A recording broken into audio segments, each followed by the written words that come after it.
वालेकुम अस्सलाम वरहमतुल्लाहि वबरकातुहू। मुअज़्ज़ज़ सामीईन व मुअज़्ज़ज़ नाज़रीन, अल्लाह ने इस कायनात का निज़ाम अपनी कुदरतों के साथ बनाया और अपनी मशीयत के साथ इस कायनात को निज़ाम को चलाते हैं। मखलूक में इंसान को अल्लाह ने सबसे ऊंचा दर्जा अता किया और उसके कंधों पर ज़िम्मेदारी भी रखी और उसी के लिए खैर और शर, अच्छाई और बुराई की तक़सीम कर दी। जब इंसान अच्छाइयों के साथ ज़िंदगी गुजारता है तो वो अल्लाह की मर्ज़ी के मुताबिक अच्छा इंसान करार पाता है, और जब अल्लाह की मर्ज़ी के ख़िलाफ़ इंसान ज़िंदगी गुजारता है तो गोया वो अल्लाह को नाराज़ करने वाली ज़िंदगी गुजार रहा है। जब बंदे अल्लाह की नाराज़ करने वाली ज़िंदगी गुजारते हैं तो अल्लाह ताला शानहू की तरफ से कभी कभी सज़ाएँ आती हैं अलग अलग अंदाज से, कभी सैलाब की शक्ल में, कभी ज़लज़लों की शक्ल में, कभी बीमारियों की शक्ल में, कभी तूफ़ानों की शक्ल में, और कभी इंसानों के ज़रिए से इंसानों पर जुल्म की शक्ल में। ये अल्लाह की तरफ से तरह तरह के तरीक़े हैं इंसानों को सज़ा देने के जब वो गुनाह करते हैं। कुरान करीम में अल्लाह ताला शानहू ने बहुत सारी जगहों पर फरमाया। मसलन एक आयत है, अल्लाह ताला फरमाते हैं कि वलनुज़ीक़न्नहुम मिनल अज़ाबिल अदना दूनल अज़ाबिल अकबर लअल्लहुम यरजिऊन। मैं जराइम की बुनियाद पर थोड़ी सज़ा दूँगा ताकि बड़ी सज़ा से बच जाएँ, और इसलिए थोड़ी सज़ा दूँगा ताकि इंसान वापस आ जाएँ। और भी कुरान करीम में बहुत सारी जगहों पर अल्लाह ताला का अज़ाब क्यों और कब और कैसे आता है इसको बयान किया गया है, कौमों की तारीख़ के रूप में भी और सीधे आयत के ज़रिए से भी। इस वक्त सारी दुनिया तरह तरह के जराइम का मरकज़ बन चुकी थी, हर किस्म के जराइम।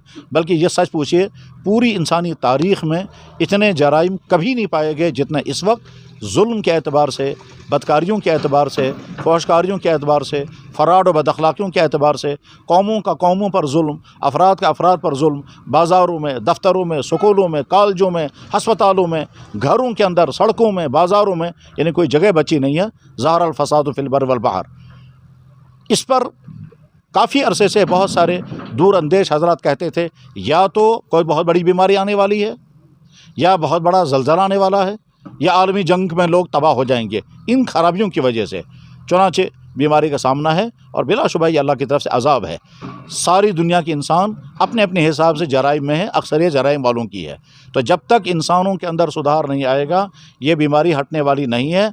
ये वो वायरस आया जिसने आपकी टेक्नोलॉजी को फेल कर दिया, आपकी साइंसी इदारों को भी बिठा दिया, आपकी एटमी ताकतों को भी बेबस कर दिया। अब इसके सामने तमाम एटमी ताकतें, तमाम साइंसी इदारे, सब कुछ बेबस हो गए हैं। एक ऐसा वायरस जो नज़र भी नहीं आता, उस वायरस के ज़रिए से अल्लाह ने दुनिया की तमाम ताकतों को ज़ीरो पर पहुँचा दिया।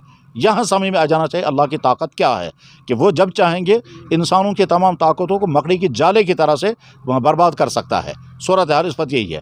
लोगों में सुधार आ जाना चाहिए और हर सतह पर सुधार आना चाहिए, हर तबके में सुधार आना चाहिए, तो उसके बाद फिर इस बीमारी के दूर होने की उम्मीदें की जा सकती हैं। इसके साथ ही चूँकि बीमारी है, इसके लिए जो इलाज मुआवजा है वो इलाज मुआवजा तो अभी तक दरियाफ़्त नहीं हुआ। वैक्सीनें हैं, वैक्सीन का मतलब ये है उम्मीद है आइंदा आप इस वायरस के शिकार नहीं होंगे। हालांकि ऐसा भी पाया गया कि वैक्सीन होने के बाद भी लोग शिकार हो गए। वजह उसकी यह है कि असल में वायरस हर कुछ अरसे के बाद अपना रूप बदल रहा है, और अब तक तकरीबन 12 या 15 इसकी किस्में बन चुकी हैं। और वैक्सीन जो है वो किसी एक या दो किस्मों के लिए बना है, और बाकी तमाम किस्मों के लिए वैक्सीन कामयाब दिफा है या नहीं, तमाम मेडिकल इस वक्त इंतज़ार में है कि हातमी बात नहीं बता सकते। बहरहाल इस वक्त वैक्सीन दरअसल आइंदा बचने की एक तदबीर है। ये 100% कामयाब है या किसी हद तक कामयाब है ये तो वक्त बताएगा। और उससे पहले जो कुछ हमारे पास बचने की तदाबीर हैं वो हैं, नंबर 1 अल्लाह से तौबा, अपनी ज़िंदगी का सुधार। नंबर 2 जो मेडिकली एहतियातें बताई जा रही हैं, मास्क का इस्तेमाल और डिस्टेंस का एहतमाम, और इसी तरह से सफाई। ये 3 चीज़ें बहरहाल सब लोग करेंगे। मास्क के वजह से इंसान खुद भी बचता है, अपने वायरस से दूसरे को नहीं मुतासिर करेगा, और दूसरे के वायरस से इंसान खुद मुतासिर नहीं होगा। अगर ये 3 चीज़ें पाई गई तो उम्मीद है कि इंसान महफूज रहेगा। नंबर 1 सामने वाले के मुंह पर भी मास्क है, हमारे मुंह पर भी मास्क है, और दरमियान में फासला बहुत है। ये 3 चीज़ें जो ही जमा हो जाएंगी उसके बाद इस वायरस के आने के इम्कानात कम से कम तर हो जाएंगे। मस्जिदों में सफाई का अहतमाम किया जाना चाहिए और इस तरह से दरवाज़े और खिड़कियाँ खुली रखनी चाहिए ताकि हवा का आना जाना हो। और अगर मस्जिद के लोग मस्जिद का सैनिटाइज बार बार करते रहें, कम से कम हफ्ते में एक बार या रोज़ाना एक बार अगर हो सके तो ठीक, अगर नहीं तो हफ्ते में कम से कम एक बार इसी तरह से मस्जिद के दरवाज़ों पर सैनिटाइजेशन का अहतमाम किया जाए। और अगर इस बीच में कुछ लोग अपनी जाए नमाज लेकर के मस्जिद में बिछा कर नमाज़ पढ़ना चाहें, उनको भी नहीं रोकना चाहिए। मक्का मुकर्रमा मदीना तैयबा में हमने बारहा देखा, लोग अपनी जाए नमाज़ें ला करके मदीना तैयबा मस्जिद नबी में नमाज बिछा कर जाए नमाज बिछा कर नमाज़ पढ़ते थे। वहाँ वायरस का उस वक्त मसला नहीं था, वहाँ इसलिए था कि इस जाए नमाज को हम मदीना तैयबा के मुक़द्दस सरज़मीन पर बिछा कर नमाज़ पढ़ेंगे, ये जाए नमाज हमारे लिए यादगार और मुतबर्रक बनेगी, इसलिए पढ़। तो मस्जिद के फ़र्श पर, वहाँ के कालीन पर अपना जाए नमाज बिछा कर नमाज़ पढ़ना चाहें वो भी पढ़ सकते हैं, इस डर से कि अगर किसी को वायरस होगा और उसने खांसा है और वो कालीन कारपेट में मौजूद है तो दूसरा भी जब सजदा करेगा तो एक दूर का खदशा है, मगर खदशा है ये वायरस इसमें मुंतकिल हो जाएगा। तो इस वक्त जितनी एहतियातें बताई जा रही हैं वो सारी एहतियातें की जानी चाहिए। तो मुझसे पहली बात यह है कि जो हमारे भाई ये कहते हैं वायरस कुछ नहीं है, वो या तो लाइल्मी के शिकार हैं या सतहियत का शिकार हैं या सहलंगारी का शिकार हैं। इस तरह की हकीकत नहीं है, वायरस है, यकीनन है, इसमें कोई शक नहीं। आखिर लाखों आदमी जो मर गए वो किस में मर गए, और हम जो अपने आसपास में देख रहे हैं फला आदमी इसी वायरस में मुतासिर हो गया और जितनी अलामतें बताई जा रही थी वो सारी अलामतें उसमें पाई गई और अलामतें पाते पाते फिर आदमी उससे वफ़ात भी हो गई। तो ये सारा क्या बेहकीकत है। इसलिए इस तरह की सतही बातें नहीं कहनी चाहिए कि ये कुछ नहीं है, ये कुछ नहीं है यकीनन है, एक वायरस है। इस वायरस की वजह से इंसान का सांस का सारा निज़ाम बैठ जाता है और बैठने के बाद फिर आगे वेंटिलेटर से पहले बचने के इम्कानात हैं। वेंटिलेटर पर पहुंचने के बाद जब इसका इंसान का सांस का सारा सिस्टम बैठ जाता है, उसके बाद वेंटिलेटर इस्तेमाल करता है, कुछ लोग बच जाते हैं। अक्सर लोग वेंटिलेटर तक पहुंचने के बाद फिर किसी काबिल नहीं रहते। मैं ऐसे भाइयों को जानता हूं जो इस वायरस के शिकार हो गए और फिर उसके बाद कोविड पॉजिटिव के बाद कोविड नेगेटिव आ गए और आज ही मुझसे बता रहे थे कि मैं आज तक अपने बदन की हालत को नॉर्मल हालत नहीं समझ रहा हूं और डॉक्टरों ने भी कहा कि इस वायरस के असरात इतने दूर तक रहेंगे। लिहाजा जो हमारे भाई ये कहते हैं कि वायरस कुछ नहीं है, वो लाइल्मी के शिकार हैं और सादा लो इंसान हैं। ऐसा नहीं है, वायरस है और इसी की वजह से सारी दुनिया और दुनिया के तरक्की याफ्ता ममालिक जहाँ सफाइयों का हर तरह का अहतमाम होता है वहाँ के लोग लाखों के तादाद मुतासिर हैं। खुद हमारे उलमा कितने ही इसी वायरस के नतीजे में दुनिया से रुखसत हो गए और हमारे तमाम बड़े बड़े उलमा भी बार बार कह रहे हैं कि वायरस है और यकीनन है और उसकी वजह से हम पर जो जिम्मेदारी हैं वो जिम्मेदारियाँ पूरी हमें करनी हैं। तो मुझसे सोशल डिस्टेंस रखने में नमाज का असल तरीक़ा तो वही है जो 1400 साल से चला आ रहा है और वही है कि कंधे से कंधा मिलाकर सफ़ें बिल्कुल मिला करके नमाज़ पढ़ी जाए, क्योंकि अल्लाह के नबी अलैहि सल्लम ने फरमाया था सुद्दुल खलल, दरमियान में फासले नहीं रहने चाहिए, तरासू मिल कर खड़े हो जाओ। यही था असल नमाज का तरीक़ा जिस पर 1500 साल से उम्मत अमल करती आ रही है। जब ये वायरस आ गया, उस वायरस के बारे में तकरीबन ये बात तय हो गई कि ये आदमी से आदमी को लगता है और कितना फ़ासला रखना चाहिए, तो उस वक्त तमाम दुनिया के उलमा ने, मक्का मुकर्रमा, मदीना तैयबा, बाकी मुस्लिम ममालिक के उलमा ने, यहाँ मकामी उलमा ने गौर व खौज़ के बाद इस्लाम की दी हुई रुख़सतों को सामने रख करके फ़ैसला कर दिया कि नमाज़ों में फ़ासले रखे जाएँ और फ़ासलों के साथ नमाज़ें पढ़ी जाएँ तो ये नमाज़ें दुरुस्त होंगी। क्योंकि सफ़ बहरहाल सफ़ है, जमात बहरहाल जमात हो रही है। जो सफ़ें मिला कर के जो नमाज़ पढ़ी जा रही थी उसमें जो कुछ भी पढ़ा जा रहा था, जिस तरह से रुकू सजदे किए जा रहे थे, वो सारी चीज़ें इस नमाज में भी हैं। सिर्फ फ़र्क इतना है कि आदमी डिस्टेंस के साथ खड़ा है। मक्का मुकर्रमा में इसी तरह से नमाज़ें पिछले 1 साल से पढ़ी जा रही हैं, मदीना तैयबा में इसी तरह से पिछले 1 साल से नमाज़ें पढ़ी जा रही हैं। बेशुमार मुस्लिम ख़ित्तों के अंदर, मुस्लिम मुल्कों के अंदर और हम मकामी तौर पर भी इसी तरह से नमाज़ें पढ़ी जा रही हैं। जिन मस्जिदों में लोग फ़ासला नहीं रखते हैं, ये उनकी सुस्ती है, गफलत है, लापरवाही है, सादा लोही है, वरना शरअन बिल्कुल दुरुस्त है कि फ़ासलों के साथ खड़े होकर के नमाज़ें पढ़ें। क्या हम ये कह सकते, हमारे सामने 2 ऑप्शन हैं। एक ऑप्शन ये कि जिस तरह से नमाज़ें पढ़ी जा रही थीं उसी तरह से नमाज़ें पढ़ते रहो और उसकी वजह से अगर खुदा न खास्ता किसी को वायरस हो गया तो कल को तमाम लोग कहेंगे मस्जिद की वजह से वायरस आ गया, तो मस्जिदों पर तनकीदें होंगी और नतीजा होगा मस्जिदें बंद करने की नौबत आएगी।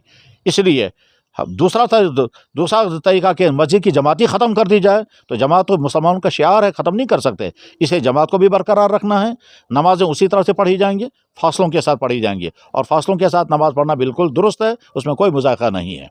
आखिर जो अगली सफ़ और पिछले सफ़ में जो फ़ासले हैं वो भी तो फ़ासले ही होते हैं। या इसी तरह से बाज़ दफ़ा बहुत बड़ी बड़ी मस्जिदों में बीच में कई कई सफ़ों के फ़ासले हो जाते हैं।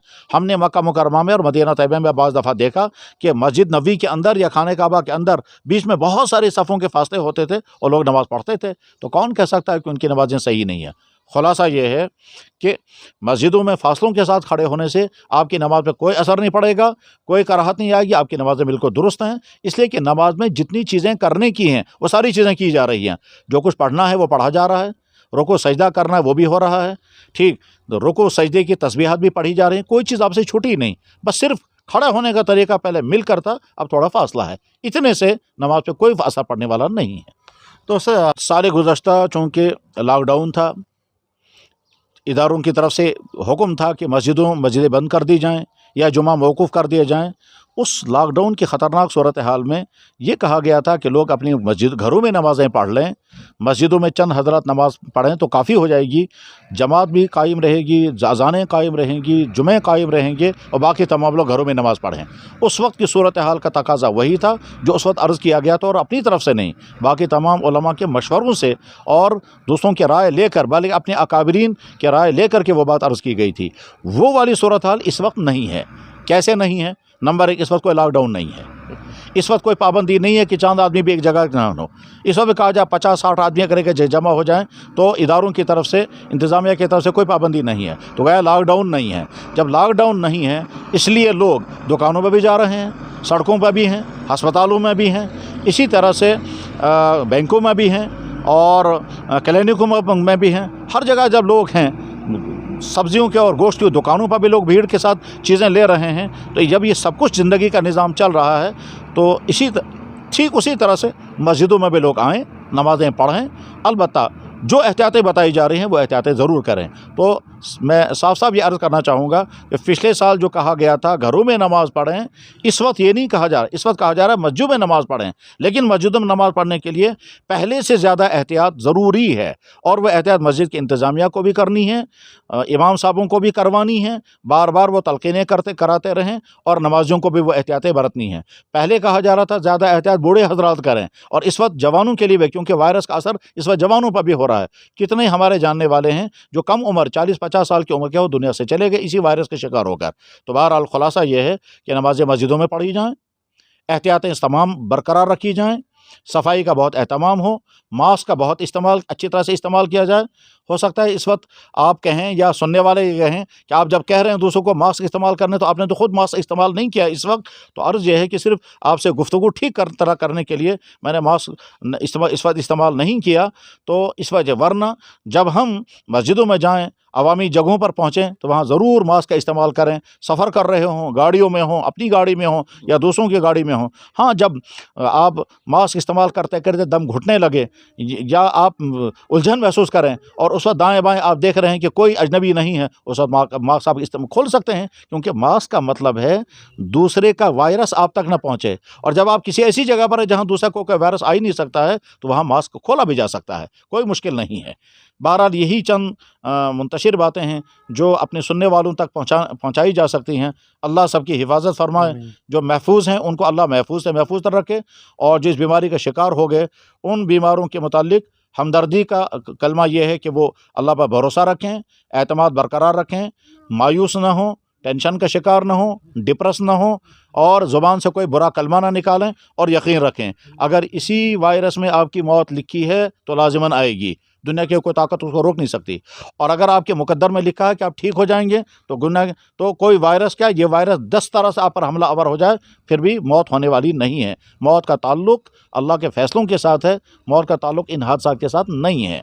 और जो भाई मुतासिर हो गए उनके साथ हमदर्दी, शफ़क़त, हुस्न सलूक हम सब की ज़िम्मेदारी है। क्वारंटाइन में जो लोग हज़रात खिदमत कर रहे हैं उनकी ज़िम्मेदारी भी है कि उनके साथ बहुत अच्छा रवैया बरतें।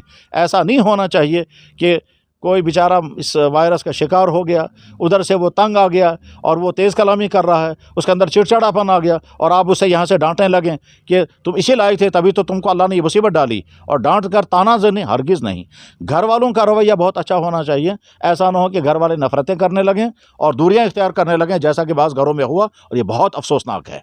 इसी तरह से मेडिकल से वाबस्ता जो लोग इस बीमारियों का इलाज कर रहे हैं, वो एक तरफ से हमारी शुक्रिया के मुस्तहिक़ हैं और दूसरी तरफ से उनके कंधों पर बड़ी ज़िम्मेदारी है कि वो अपनी एहतियात के साथ इन बीमारों के साथ बहुत हुस्न सलूक का मामला करें और बहुत अच्छी तरह से इनका केयर करें, इनका ट्रीटमेंट करें और उनको दवाइयाँ खिलाएं। और अगर उनकी तरफ से कोई बुरा सलूक हो रहा हो तो समझ लें कि बीमार आदमी है, बीमार की तरफ से हो सकता है कभी तेज़ कलामी हो, कभी चिड़चिड़ापन सामने आ जाए, तो उस वक्त अपना दिल वसी रखना होता है और बीमार की तेज़ कलामी या रिएक्ट करने पर यहाँ से नाराज़ नहीं होना चाहिए।